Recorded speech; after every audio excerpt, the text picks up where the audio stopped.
잊을 수 없네 하나님의 사랑.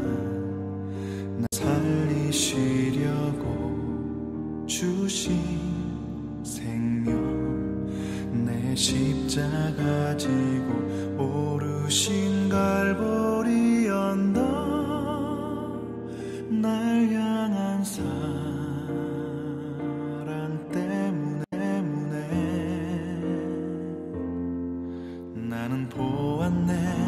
피 묻은 십자가 날 구하시려고 흘린 사랑, 나를 바라보시며 흘리신 용서의 눈물, 날 향한 사랑 때문에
감사합니다. 2023년 7월 30일 사랑하는 주님의 백성들에게 주시는 말씀은 영원한 집으로 영접하리라입니다. 성경 말씀은 누가복음 16장 8절에서 9절 말씀입니다. 주인이 이 옳지 않은 청지기가 이를 지혜 있게 하였으므로 칭찬하였으니 이 세대의 아들들이 자기 시대에 있어서는 빛의 아들들보다 더 지혜로움이니라. 내가 너희에게 말하노니 불의의 제물로 친구를 사귀라. 그리하면 그 재물이 없어질 때에 그들이 너희를 영주할 처소로 영접하리라. 아멘. 누가복음 16장 8절에서 9절 말씀입니다. 누가복음 16장은 1절에서 13절은 또한 제자들에게 이르시되 제자들에게 비유를 들어 말씀하시고 14절에서 31절은 바리새인들은 돈을 좋아하는 자들이라 바리새인들을 염두에 두고 하신 말씀입니다. 그렇다면 제자들에게 뿌리의 청지기의 비유를 말씀하신 의도가 무엇일까요? 주님은 승천하실 때가 가까워오자 예루살렘으로 올라가시기로 결심하시고 올라가시는 중입니다. 주님의 마음에는 승천하시기 전에 그 집 종들을 맡길 제자들에게 어떻게 행동해야 하는가를 가르치시려고 합니다. 그러므로 불의한 청지기의 비유를 말씀하시는 주님의 의도는 내가 너희에게 말하노니 하신 이 적용 부분인 9절에서 13절 말씀에 나타납니다. 주님이 제자들에게 기대하시는 것은 한마디로 충성입니다. 그러면 어떻게 하는 것이 충성일까요? 불의한 청지기의 비유는 해석상 통찰력이 필요한 비유입니다. 주님은 주인의 소유를 허비한 옳지 않은 청지기를 모델로 제시한 것이 아니라 옳지 아니한 청지기가 이를 지혜 있게 처리한 지혜를 칭찬하십니다. 자, 그러면 그가 발휘한 지혜가 무엇일까요? 첫 번째로 불의의 재물로 친구를 사귀어 보아라.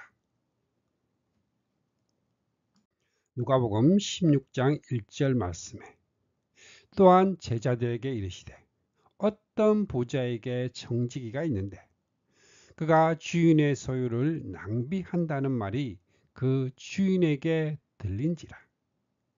옳지 않은 청지기의 비유입니다. 주님은 이 비유를 통해서 이 세대의 아들들과 빛의 아들들을 비교해서 보여주십니다. 불의한 청지기도 이 세대의 아들에 속하고 부자도 이 세대의 아들들입니다. 자, 이와는 대조적으로 제자들과 나사로는 빛의 아들들에 속하는 것입니다. 이런 두 부류의 비교는 누가복음 15장에도 나타납니다. 모든 세리와 지혜인들과 탕자가 빛의 아들들에 속해 있다면 바리새인과 서기관들과 맏아들은 이 세대의 아들들입니다. 자, 어느 부류의 사람들이 지혜를 발휘하고 있을까요? 주님은 말씀하십니다. 이 세대의 아들들이 자기 시대에 있어서는 빛의 아들들보다 더 지혜로움이니라. 바로 여기에 문제가 있는 것입니다. 그래서 주님은 두 비유를 말씀하시게 된 것입니다. 주님은 지금 답답해 하십니다. 보십시오. 세리와 지혜인들, 탕자와 거지 나사로에 비해서 바리새인과 서기관들과 맏아들과 부자가 얼마나 약삭빠르고 지혜로운 사람들인가를, 그리하여 내 어린 양을 먹이라 부탁하고 떠나야 할 주님의 마음은 안심이 안 되시는 것입니다. 이것이 옳지 않은 청지기 비유를 말씀하시게 된 동기입니다. 옳지 않은 청지기는 자신이 해고당하게 될 것을 알자 빚진 자들을 모두 불러다가 채무를 삭감해주고 증서를 다시 작성해 주었습니다. 왜냐하면 해고를 당한 이후를 대비하기 위해서입니다. 그는 이렇게 말합니다. 내가 할 일을 알았도다.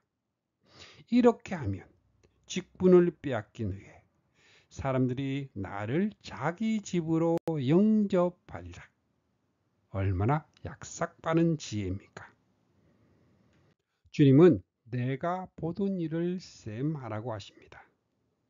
물질로서 하나님은 맡긴 돈에 대해 반드시 셈하십니다. 마태복음 25장 19절에 오래 후에 그 종들이 주인에게 돌아와 그들과 결산할세.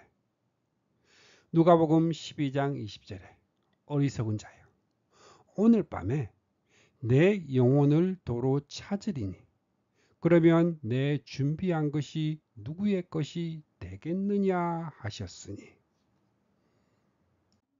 내 직분을 빼앗으니 하나님이 우리 영혼을 도로 찾으시는 날 우리는 더 이상 청지기 직분을 계속할 수 없게 됩니다.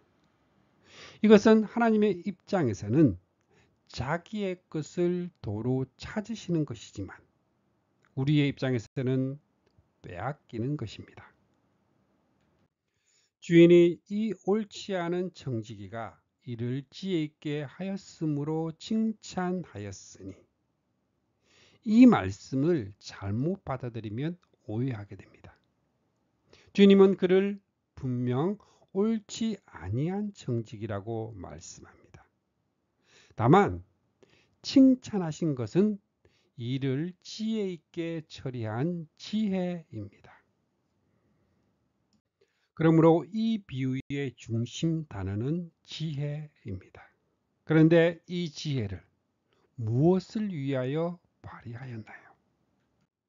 내가 할 일을 알았도다.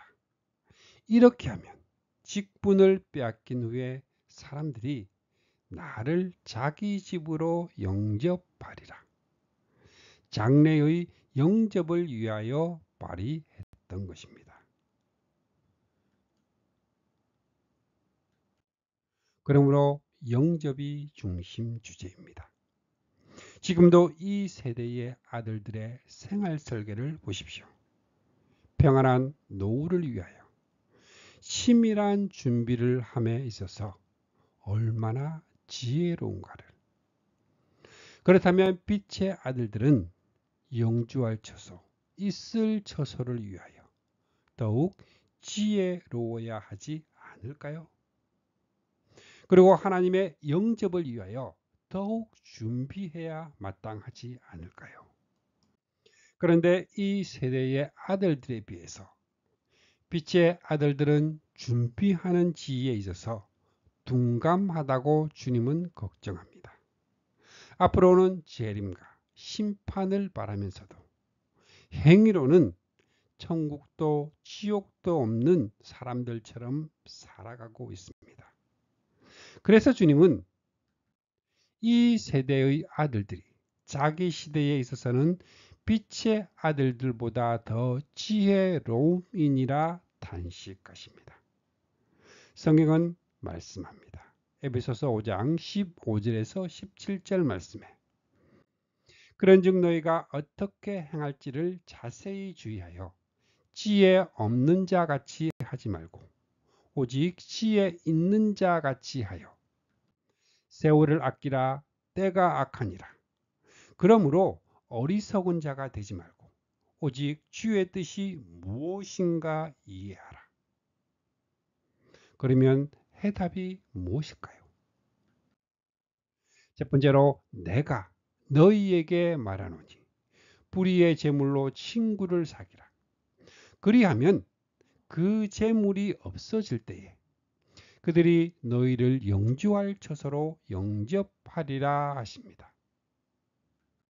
주님은 물질을 불의의 재물이라 하시는데 이는 영주할 처소, 하나님의 나라와 대비하는 관점에서 그렇게 말씀하신 것입니다.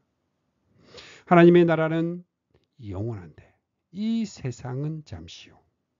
하나님의 나라는 의로운데 이 세상은 불의하기 때문입니다.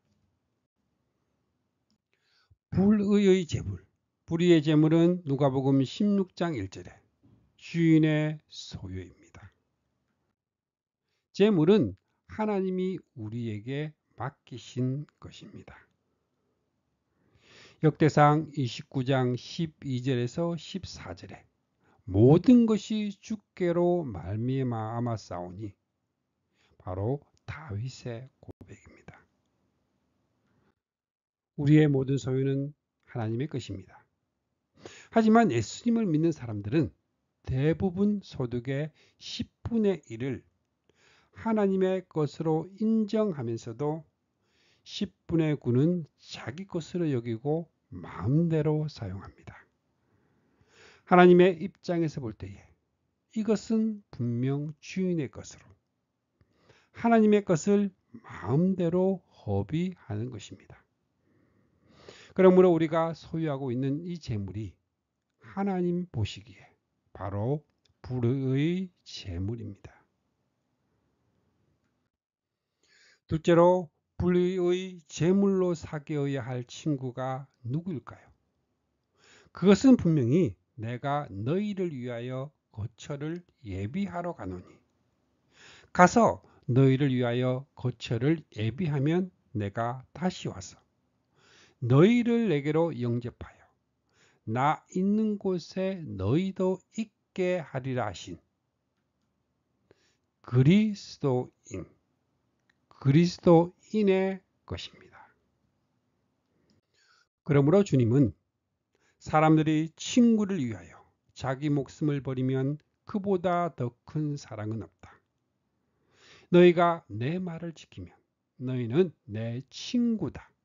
우리를 친구라 하십니다. 친구를 사귀라 하십니다. 친구는 빚진 자, 너희를 영원한 처소로 영접하는 자를 말합니다. 따라서 불의한 재물로 친구를 사귀라는 말은 내게 있는 소유, 하나님께서 맡겨주신 재물로 친구를, 예수님을 사귀라는 것입니다. 그것도 특별히 가난한 자들을 구제하라는 뜻입니다. 요한복음 14장 1절에서 3절에 우리를 영원한 처소로 영접하실 분은 오직 예수 그리스도뿐입니다. 마태복음 25장 31절에서 46절 예수님은 굶주리고 헐벗고 병들고 가난한 자, 지극히 작은 자에게 한 것이 자신에게 한 것이라 말씀하십니다.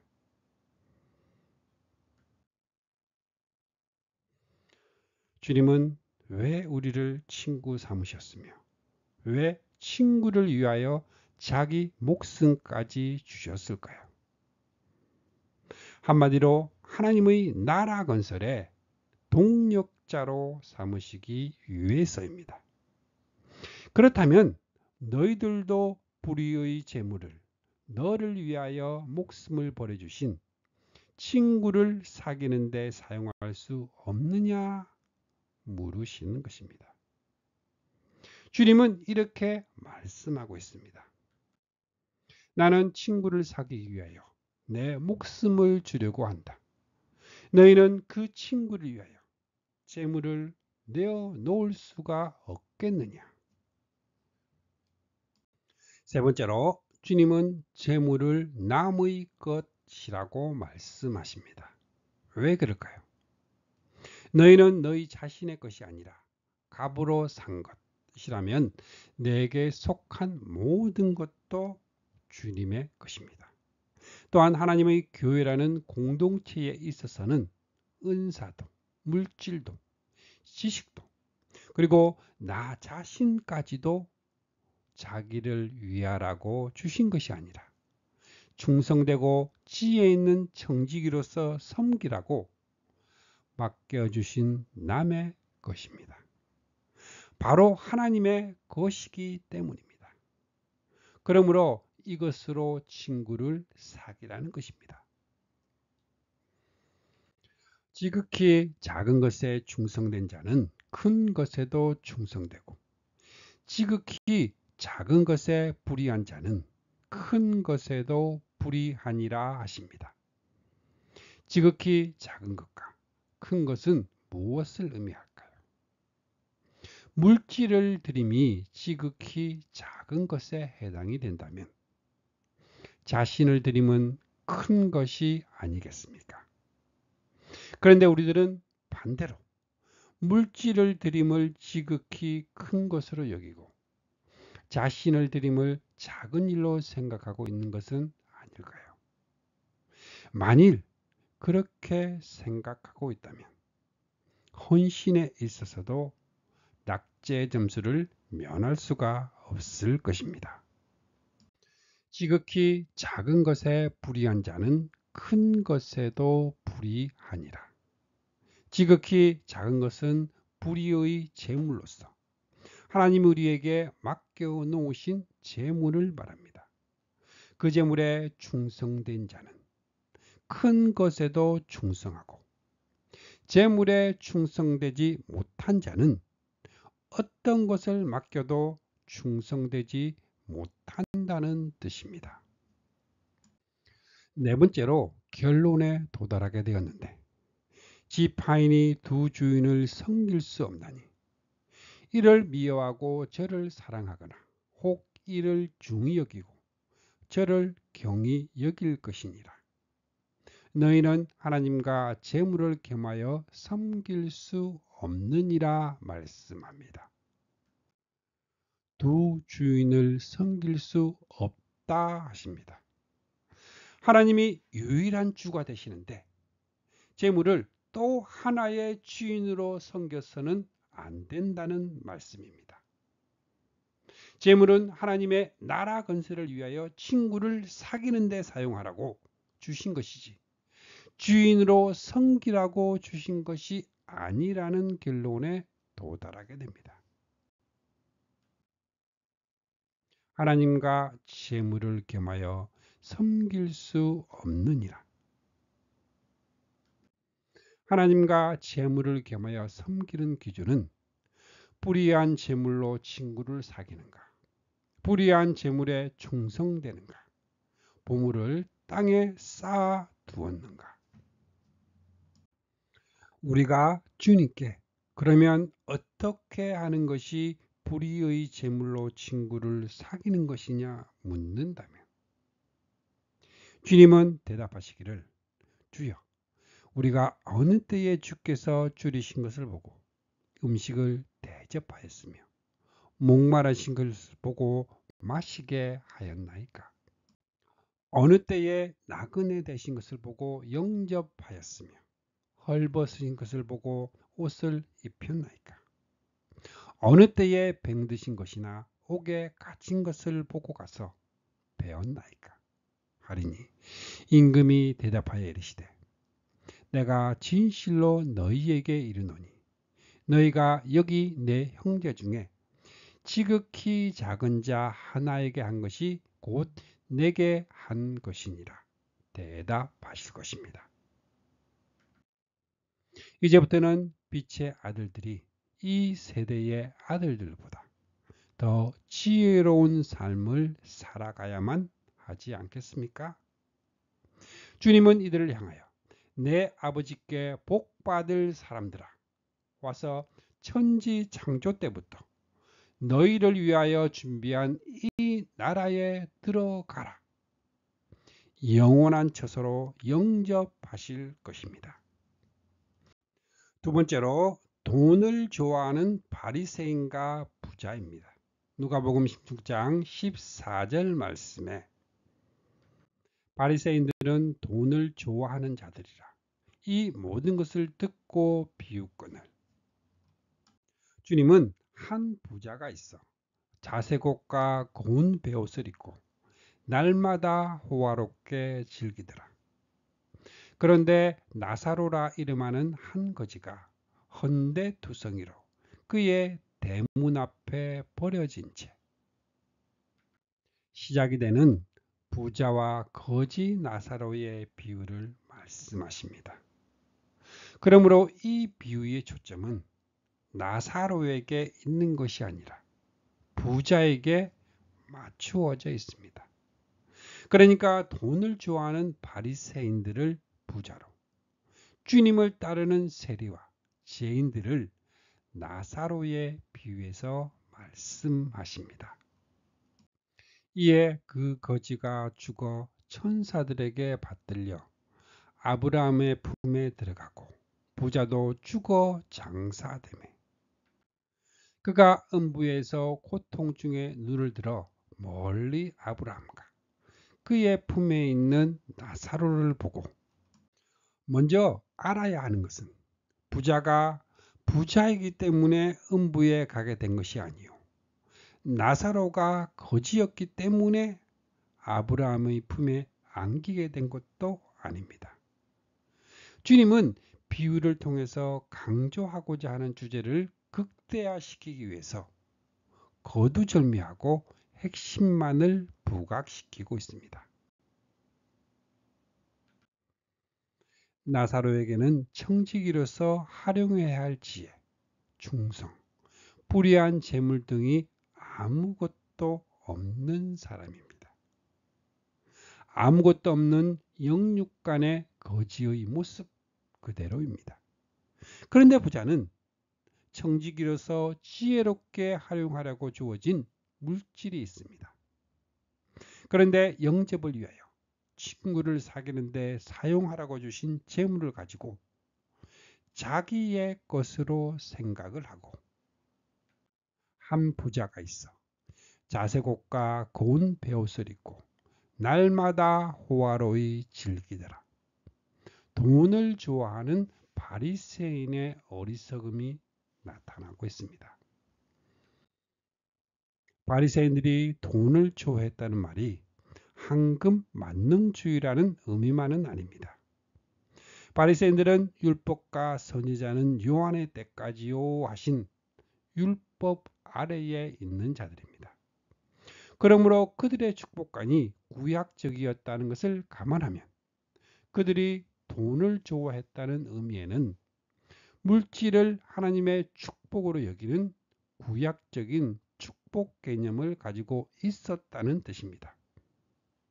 말하자면 19절에 등장하는 부자는 축복을 받은, 그것도 많이 받은 사람입니다. 그런데 나사로라 하는 한 거지가 헌데투성이로 그의 대문 앞에 버려진 채 그 부자의 상에서 떨어지는 것으로 배불리려 하며 심지어 개들이 와서 그 헌데를 핥더라. 나사로는 조상 때부터 죄를 지었기 때문에 죄값을 받는 것으로 생각했습니다. 이러한 가치 기준은 현대교회, 특히나 한국교회 성도들을 지배하고 있는 축복이 아닌가 생각합니다. 성경은 말씀합니다. 찬송하리로다 하나님, 곧 우리 주 예수 그리스도의 아버지께서 그리스도 안에서 하늘에 속한 모든 신령한 복을 우리에게 주시되 성도들에게 주시기 위해서 예비해 놓으신 복은 하늘에 속한 복입니다. 모든 복입니다. 신령한 복입니다. 이것이 신약적인 축복관입니다. 비유에 등장하는 부자를 통해서 몇 가지 탐색해야 할 점이 있습니다. 그가 적극적인 악행, 즉 토색, 불의, 간음 등을 범했다고 말씀하지 않습니다. 다만 그는 자기 재물을 날마다 호화로이 즐기는 데 사용했다고 말씀합니다. 그는 결코 불신자가 아닙니다. 하나님을 아버지라 부르고 있습니다. 더욱이 나사로를 5 형제에게 보내어 증언하게 해달라고 간청합니다. 내 형제 5이 있으니 그들에게 증언하게 하여 그들로 이 고통받는 곳에 오지 않게 하소서. 그렇다면 그의 잘못이 어디에 있을까요? 지혜 있고 충성스러운 청지기로 살지를 않았기 때문입니다. 불의한 재물로 친구를 사귀지 않았습니다. 죽을 때에 영원한 처소로 영접하여 주실 친구를 사귀지 않았습니다. 즉 그리스도를 영접하지 않았다는 데 있습니다. 이는 영주할 처소에 관심을 두지 않은 지혜의 반대인 미련하게 산 결과입니다. 누가복음 16장은 여러분은 이것을 알아두십시오. 말세에 어려운 때가 올 것입니다. 사람들이 자기를 사랑하여 돈을 사랑하는 이때를 살아가는 우리 성도들이 명심해야 할 말씀입니다. 성경은 말씀합니다. 디모데전서 6장 17절에서 19절 말씀에 내가 이 세대에서 부한 자들을 명하여 마음을 높이지 말고 정함이 없는 재물에 소망을 두지 말고 오직 우리에게 모든 것을 후히 주사 누리게 하시는 하나님께 두며 선을 행하고 선한 사업을 많이 하고 나누어 주기를 좋아하며 너그러운 자가 되게 하라. 이것이 장래에 자기를 위하여 좋은 터를 쌓아 참된 생명을 취하는 것이니라. 우리 모두 생각해 보시기 바랍니다. 나는 돈을 좋아하는 사람이 아닌가? 충성되고 지혜 있는 청지기로 섬기고 있는가? 한 가지 더 알아볼 것은 음부에 떨어진 부자가 이르되 그러면 아버지여 구하노니 나사로를 내 아버지의 집에 보내소서. 내 형제 5이 있으니 그들에게 증언하게 하여 그들로 이 고통받는 곳에 오지 않게 하소서. 호소를 하자. 아브라함이 이르되 그들에게 모세와 선지자들이 있으니 그들에게 들을지니라 대답하십니다. 모세와 선지자는 구약 성경을 가리키는 표현으로 하나님의 말씀을 대언하는 전도자들을 가리키는 말씀입니다. 여기서 모세와 선지자는 주 예수를 믿으라는 복음을 뜻하는 말이 아니라 믿고 구원받는 성도에게 주어지는 하나님의 법, 믿음의 도구를 뜻합니다. 따라서 모세와 선지자들에게 듣지 아니한다는 말은 성경이나 선지자들을 통해 하나님의 말씀을 보고 들어도 믿지 아니하며 죽은 자 가운데 살아난 자가 그에게 가서 전한다 할지라도 믿지 않는다는 뜻입니다.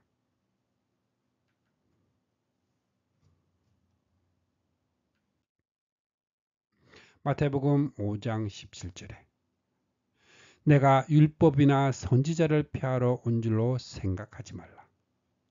마태복음 7장 12절에 무엇이든지 남에게 대접을 받고자 하는 대로 너희도 남을 대접하라. 이것이 율법이요 선지자니라. 마태복음 22장 36절에서 40절 이 두 계명이 율법과 선지자의 강령이니라. 이르되 그렇지 아니하니이다. 아버지 아브라함이여 만일 죽은 자에게서 그들에게 가는 자가 있으면 회개하리이다. 무슨 뜻일까요? 성경 말씀을 믿기는 하지만 만일 죽은 자가 살아나서 간증을 하면 회개할 것이라는 뜻입니다. 이러보건대 부자 자신도 그러했던 것처럼 여겨집니다. 부자만 그런 것이 아닙니다. 사경회보다는 간증 집회가 사람들에게 인기 있는 현대교회가 더욱 그러합니다. 찬양 나 가진 재물 없으나 들으시겠습니다.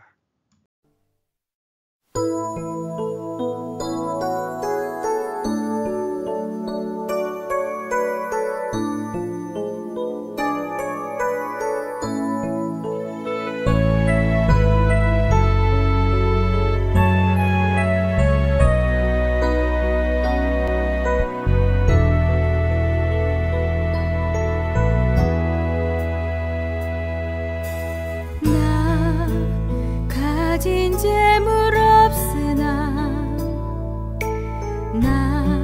남이 가진 지식 없으나 남에게 있는 건강 있지 않으나 남이 없는 것 있으니 가진 재물 없으나 남이 가진 지식 없으나 남에게 있는 건강 있지 않으나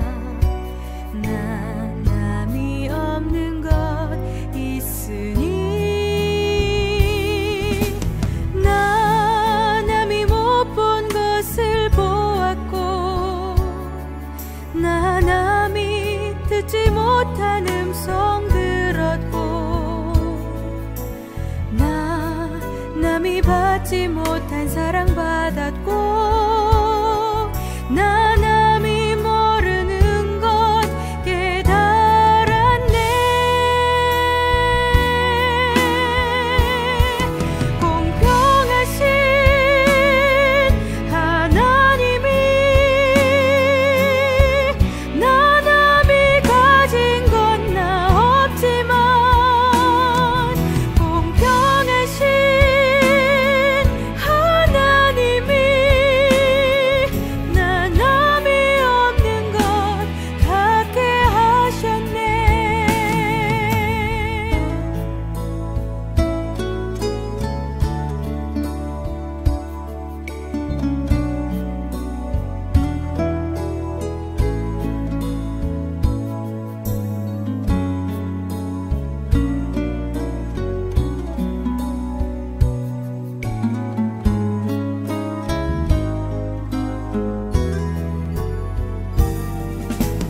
남이 못 본 것을 보았고 남이 듣지 못한 음성 들었고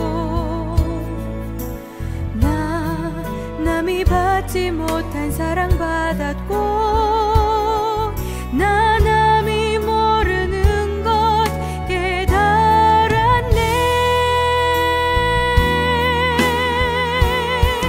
공평하신 하나님이 남이 가진 건 나 없지만 공평하신 하나님이 남이 없는 것 갖게 하셨네. 남이 없는 것 갖게 하셨네.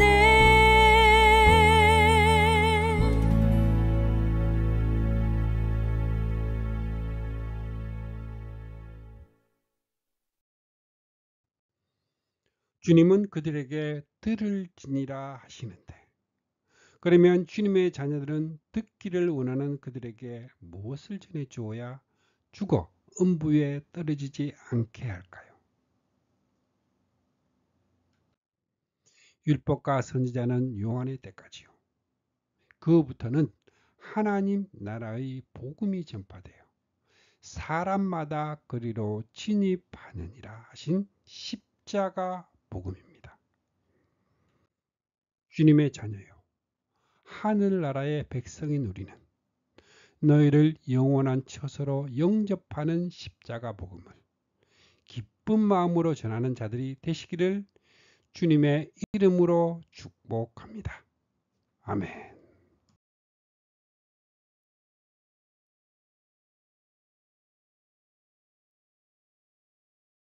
축복합니다. 지금은 우리를 구원해 주신 주 예수 그리스도의 은혜와 하나님 아버지의 거룩하신 사랑과 날마다 우리를 승리하게 하시는 성령님의 역사가 오늘 함께한 주님의 백성들에게 영원토록 함께 있기를 주님의 이름으로 축복합니다. 아멘. 주님의 사랑을 느끼며 사는 주감사교회 성도, 주님과 기쁨의 삶을 사는 주님의 자녀들이 되시기를 바랍니다.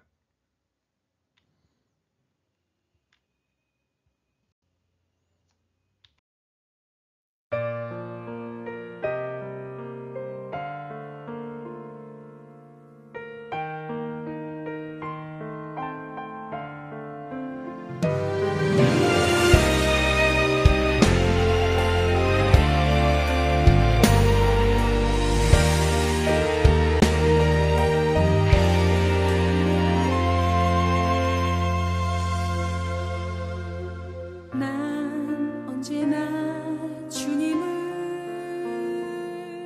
간절히 원하네. 기쁠 때나 내가 슬플